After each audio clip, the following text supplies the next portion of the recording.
mengangkut dan mempergunakan bahan-bahan kimia berbahaya terus meningkat sejalan dengan perkembangan pembangunan sehingga berpotensi untuk meninggalkan bahaya besar bagi industri, tenaga kerja, lingkungan maupun sumber daya lainnya. Untuk mencegah kecelakaan dan penyakit akibat kerja dan akibat penggunaan bahan kimia berbahaya di tempat kerja, maka perlu diatur pengendaliannya. Pengendalian bahan kimia berbahaya di tempat kerja merupakan hal yang sangat penting untuk menjaga keselamatan dan kesehatan para pekerja. Pengendalian bahan kimia berbahaya di tempat kerja adalah suatu proses yang melibatkan langkah-langkah untuk mengurangi resiko paparan pekerja terhadap bahan kimia yang dapat membahayakan kesehatan dan keselamatan pekerja. Beberapa langkah yang bisa dilakukan untuk mengendalikan bahan kimia berbahaya di tempat kerja. Yang pertama, identifikasi bahan kimia berbahaya. Kenali bahan kimia apa saja yang digunakan di tempat kerja dan identifikasi potensi bahaya yang terkait dengan setiap bahan tersebut. Yang kedua, evaluasi bahaya. Lakukan evaluasi risiko untuk menentukan seberapa berbahayanya bahan kimia tersebut bagi kesehatan dan keselamatan pekerja serta lingkungan kerja. Yang ketiga, penyimpanan yang aman. Simpan bahan kimia berbahaya di tempat yang aman dan sesuai dengan peraturan yang berlaku.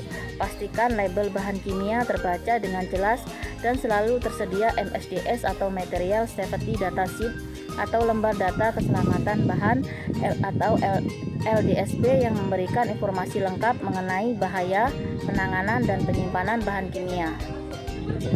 Yang keempat, penggunaan peralatan pelindung diri atau APD.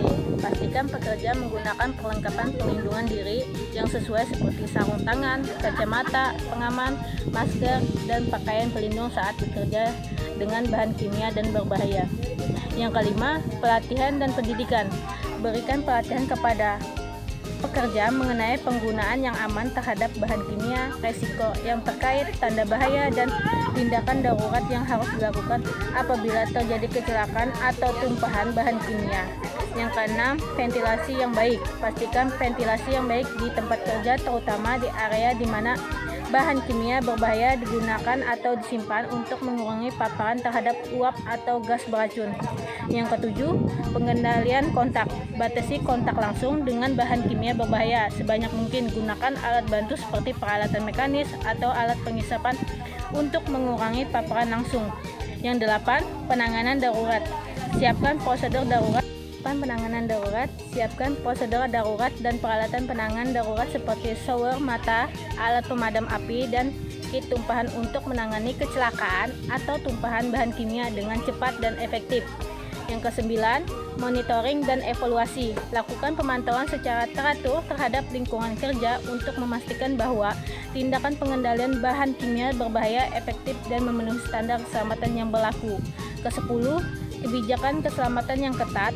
Terapkan kebijakan keselamatan yang ketat terkait dengan penggunaan, penanganan, dan penyimpanan bahan kimia berbahaya di tempat kerja, serta pastikan semua pekerja mematuhi kebijakan tersebut. Dengan menerapkan langkah-langkah pengendalian tersebut, diharapkan dapat mengurangi risiko paparan dan kecelakaan yang terkait dengan bahan kimia berbahaya di tempat kerja.